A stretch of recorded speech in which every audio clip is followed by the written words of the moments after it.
What's the good word, YouTube? I had posted these stories with the thumbnail you are seeing now with text and wanted to share these stories with real UFO footage playing in the background. I am just curious on how it would go. I like listening to these stories as they help me fall asleep, as do a lot of you who like background noise to help fall asleep faster.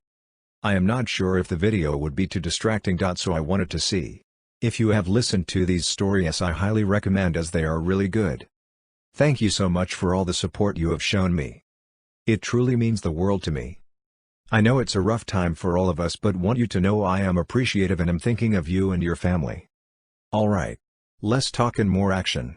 And here we go. Alien abductees, or those who claim to have seen a UFO or alien phenomena, what is your story? Before I tell my story, I'd like to say that I'm a complete skeptic and question anything and everything supernatural.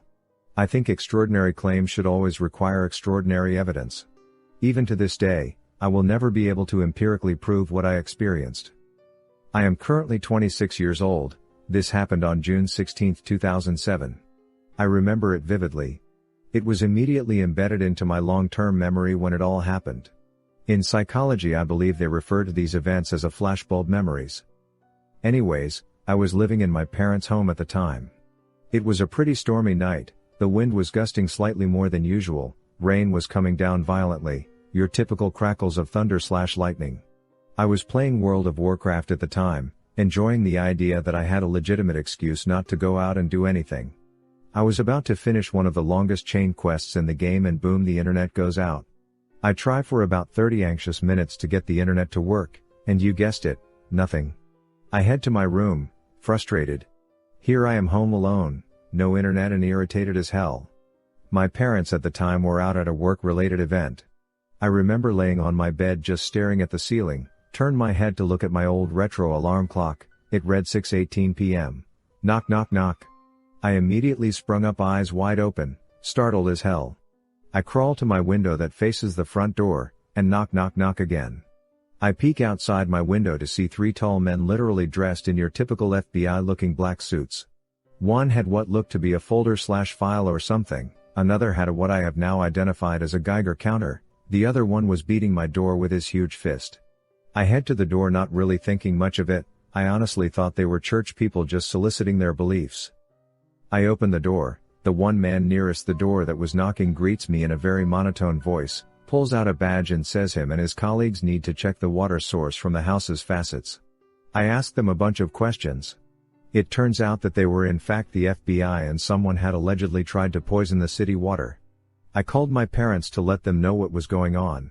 They okayed the situation. The guys in the suits didn't even check the water in my house. They had some other group of government guys show up and check. I tried to ask if there was a motive or if it was terrorist, whatever it might be. They simply said they couldn't talk about it in detail. Out of effing nowhere, all the lights in the house go out. It's pitch black. The guys in suits tell everyone to stay calm. They think it's just a power outage.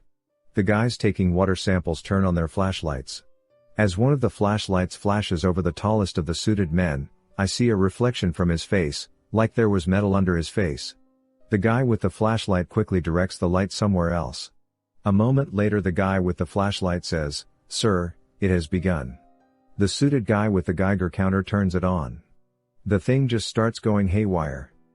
Not even 3 seconds later, it felt as if I was being pulled into a million different directions. I could not see anything at first, just excruciating pain. I thought I was in the process of being disintegrated alive. Out of nowhere, I see nothing but white. I literally thought I was in what religious people call heaven. A man appears to me and smiles, swings his arm in an inviting/gesture way as if I were entering a ballroom dance or party. I try to walk but nothing, then white room gets sucked into itself and I see my life flash before my eyes. I see everything: Disneyland at 5, my first kiss at 15, watch 9/11 happen on TV with mom and dad, everything. I see Earth suspended in space. I am watching Earth from above, and I fall. I am falling, heart racing, numbness, disbelief. I see the ground getting closer and closer. I know this is it and I know I will die. Before I hit the ground, I hear the monotoned voice of the suited man say in my head, "Do not," static and white noise, "no matter what." I woke up in my bed with a cold sweat and a panic. I freaked the hell out and ran downstairs to find my parents cooking dinner. I run back upstairs and see the time is 6:22 p.m. I was relieved to find out it was a dream. But it gets creepy. I go back downstairs and ask my parents when they got home. They told me they'd been home as it was their day off. I asked how their company event went, and they said it was last week. I asked them what time I feel asleep. They told me they didn't know I was sleeping. I go to my computer and find that my World of Warcraft account was logged in and where I left off before the internet went down. I check my computer for the date, and it was the 23rd. I have literally no memory of a full week. I try to recall what had happened in my dream, it was a blur. I go back upstairs and see that it looked like someone went through my closet. I search around and freak the F out. The exact same Geiger counter the alleged FBI agent was holding was in my closet. I have never told anyone about this till now. I still have the Geiger counter and don't know what to do with it. I can post a pic of it if someone wants, but I don't really want it for my own protection. I will though, as I know this sounds crazy. I've since spent the last decade trying to put the pieces together. I just live day by day as an ordinary person, hoping they don't return. I've never seen a UFO, but I've experienced what most people call grays. For the entirety of my 34 years. They, or perhaps a small group of them, have been interested in me for reasons beyond my comprehension. I can't say for certain if what I've experienced is real, but the fact that the fear is so strong makes it very hard to ignore. They show up.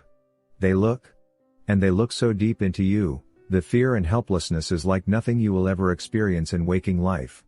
The very life within you shrinks and shakes and they keep looking. Sometimes inches from your face. It is pure fear. And when you wake it is like you have been born again. Sure. It could be night terrors.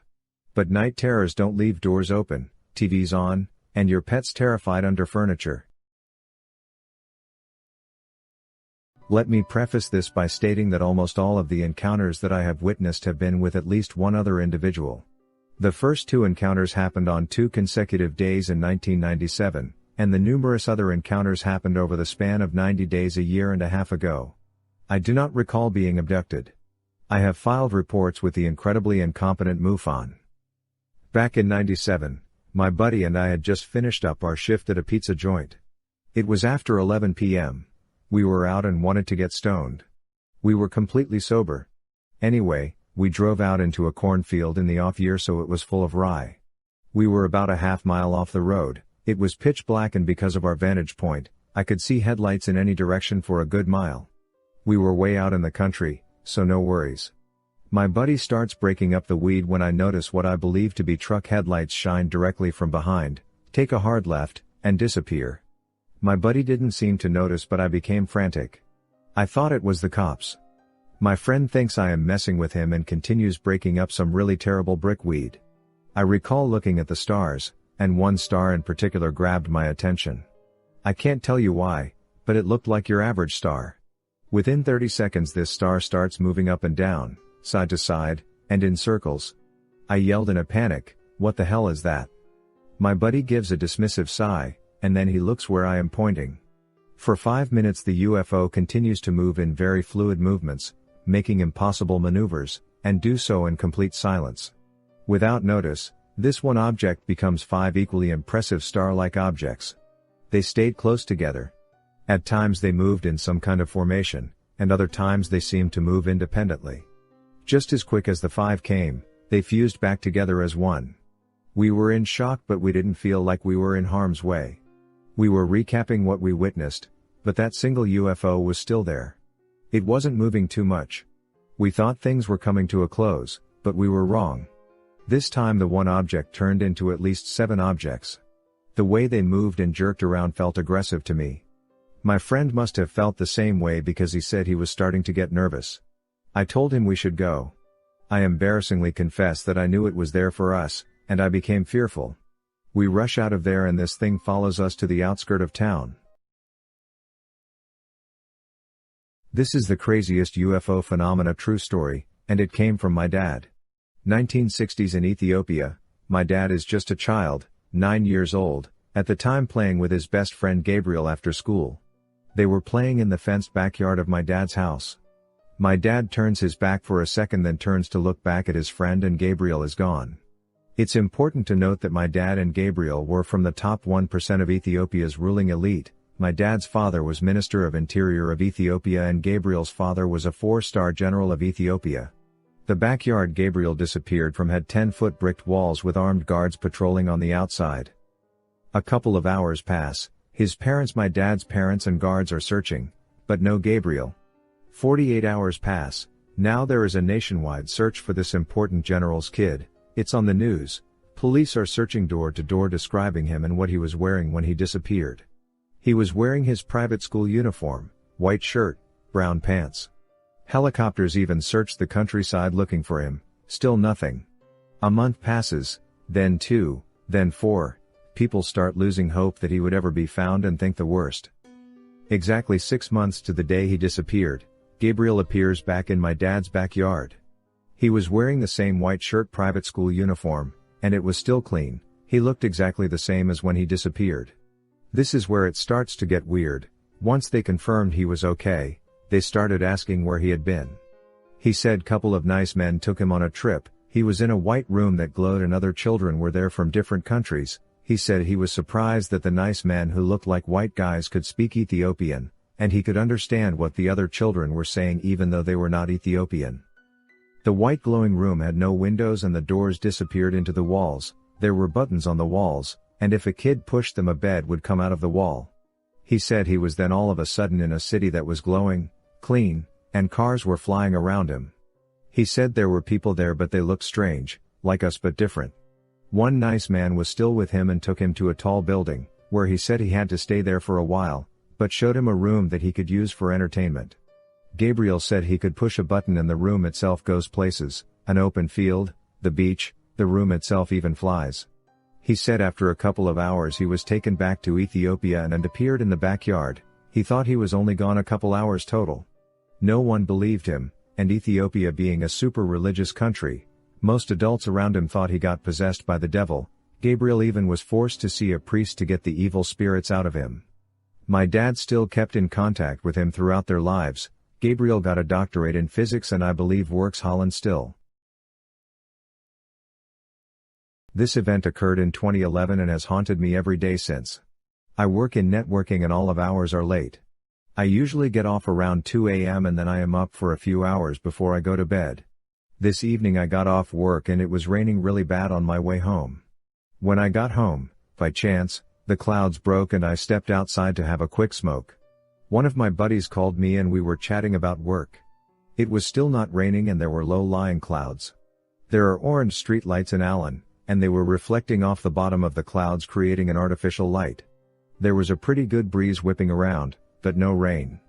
I was facing the west and I looked to my right, and I see a black cube moving out of the north and traveling south at about 60 to 80 miles per hour. It was moving with a corner forward. This thing was huge. I was astonished to the core of my soul. I sat speechless for a few seconds knowing that I was seeing something amazing. It was 80 to 100 feet tall. It was a black cube in shape and looked like a rough stone surface. On the side of the cube was a border and within the border was a circular symbol, if that's what it even was. It looked like if you were to draw a circular maze. It was disturbing the air behind it and created a vaporous trail spinning behind it, and then disappearing. There was absolutely no sound. None. If you know Dallas, it was traveling in the direction of southbound 75 Central Expressway towards downtown. I told my buddy what I had seen, and he lives a few miles south. I fumbled over my words telling him and asked him to go outside to see if he could see it. He went out to the middle of his street and looked in the direction that it was coming from. After about 5 minutes it started to rain again.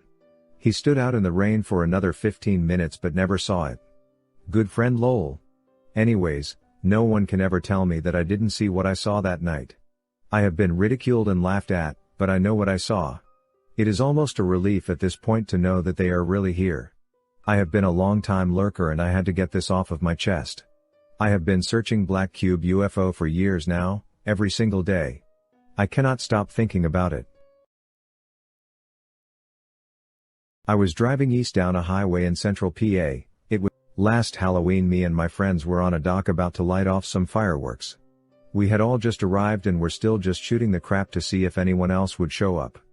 Myself and my buddy were looking up at the stars when right above a hill behind our town we seen a light and it looked really odd. It was sort of bluish gray in color, but what was interesting was it had a metallic rainbow-colored halo around it in the shape of a magnetic field, like how you see the magnetic field of the Earth. It was just hovering there at first, but then it slowly moved in a sort of wavy motion from east to west, and then when it got to the edge of the hill it hovered for a minute longer and then shot straight up into the sky. It wasn't very high in the sky, maybe 1,000 to 2,000 feet in the air. I will never forget the color of that magnetic rainbow force field looking thing. It was 1996-97. It was around 11:30, so not much traffic. I noticed something off to my left in the sky. There were 5 orange balls of light flying in a sort of diamond formation at maybe 5,000 feet, this is my best guess. It looked so weird I pulled over. They didn't appear to be going real fast, but you could tell they were moving. Suddenly, they broke formation and started to zigzag all over the sky. After about 10 seconds of this they shot straight up in the sky, and were gone in an instant. Dumbfounded, I looked around for a minute and saw a guy standing across the road next to his car looking up at the sky. I called out to him saying, "Did you see that? What do you think?" He said, "Probably thinking the same as you," I said. "Well, that was cool," he said, and got into his car and left. Not sure what it was, but I know I wasn't the only one who saw it that night. 1994, late August, twilight. I and 4 friends were up in Westwood Hills, a public park on the west side of the Napa Valley, above the town of Napa, California. We were all sober, looking east out over the valley. The sun had just set. A huge bright green fireball, approximately 20 to 30 miles away to the east, came down on a sloping trajectory at about 30 degrees, passing behind the east hills on the other side of the valley before it landed. It looked like it was at least as big as a football field. It was not moving fast like a meteor or shooting star, rather at about the speed of a prop plane. It definitely appeared to be on fire. There was no sound when it landed that we could hear, but there was a visible green flash that we could see against the mountainsides. From what we could tell, it landed a bit northwest of the town of Fairfield, California. We all saw it and were all amazed at the color and size, and that it had been moving so slowly. We watched it for about 2 minutes before it landed. Nothing more happened. Nothing was reported in the papers that we could find, and after talking about it for the rest of the summer, we pretty much went on about our lives. Then, I happened across this news story about 10 years later. Crop circles started appearing in Fairfield. Mine happened in the early 2000s. I was around 16. Me, my brother, my friend, and friend's father were catfishing on Lake Okeechobee in Florida. The father had a large pontoon houseboat, so we stayed out there all night. Anyways, the father had went to bed, and at about 2 a.m. I decided I was going to bed. I laid down for about 5 minutes when my brother and friend came into the cabin and told me to wake up. I wasn't asleep yet, so I just got up. We walk out on deck and they both just point out west in the sky. There was this orangish/blue ball kinda floating but moving side to side a bit. We just stared at it for a few minutes. As we kept watching, it would change color. It changed from orange to bluish to greenish and back. There was no pattern. It also moved different directions. Finally, after a few minutes it just zoomed and was gone. We weren't drinking or doing drugs, but we all saw it. Kind of freaked us out, but it was pretty cool. I have no idea what it was, but it was very strange. It wasn't a helicopter or plane, I do know that. Holy effing crap, I saw the same thing. Lake Okeechobee with my dad camping with some friends of his. I woke up at 2 a.m. and noticed everyone was looking up. We all saw the weird blue light too. It was around the same time period too. I'm not even joking, I've told so many of my friends of this experience. So crazy to see someone else seeing the same thing. When I was around 7 years old, I was raised primarily at the time by my grandparents who lived in a rural county in East Texas. I'll never forget one day when we had a most unusual man come by the house one afternoon unexpectedly. I remember there being a knock at the door as I was playing in the living room at the time, and called up to announce to my grandparents someone was at the door. My grandmother took a quick peek out the front window before answering the door, and I remember glimpsing at a very dark colored or black sedan, unsure of the type, parked outside. Thinking back, I find it odd at the time I couldn't recall hearing it pull up as I had been playing near that window for some time. My grandmother answered the door, and to the best of my recollection the man revealed himself to be some sort of door-to-door salesman. My grandmother invited him in and called for my grandfather. I never in my life had seen a man so pale. He was dressed in essentially all black, or very dark blue, suit, with matching hat and initially large sunglasses which initially made me wonder if he wasn't blind. They reminded me of that type, and one of the saddest excuses for toupee I've yet to bear witness to.